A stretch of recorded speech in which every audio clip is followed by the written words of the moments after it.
Hello Redmi phone Xiaomi phone မှာကျွန်တော်တို့ power ခလုတ်နှိပ်ပြီးတော့ power ဘယ်လိုပိတ်မလဲဆိုတာကိုလုပ်ပြသွားမှာဖြစ်ပါတယ် power ခလုတ်ကို Redmi 14C မှာကျွန်တော် power ခလုတ်နှိပ်ပါမယ် power ခလုတ်ကိုဖိထားပြီးမဲ့လည်း power ခလုတ်ဟာ power ပိတ်တဲ့ဟာမဟုတ်ပဲနဲ့ Gemini ခလုတ်ဖြစ်နေတာတွေ့ရပါမယ်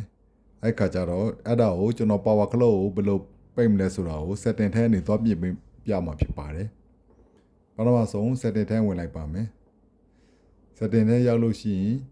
ကျွန်တော်တို့ဒီမှာ additional setting ဆိုတာကိုတွေ့ပါမယ်အဲ့ဒါကိုနှိပ်ပါမယ်ပြီးလို့ရှိရင်ဒီမှာ gesture shortcut ဆိုတာကိုတွေ့ပါမယ်အဲ့ဒါကိုနှိပ်ပါမယ်နှိပ်ပြီးလို့ရှိရင်အပေါ်ဆုံးမှာ launch digital assistant ဆိုတာလေးတွေ့ပါမယ်အဲ့ဒါကိုနှိပ်ပါမယ်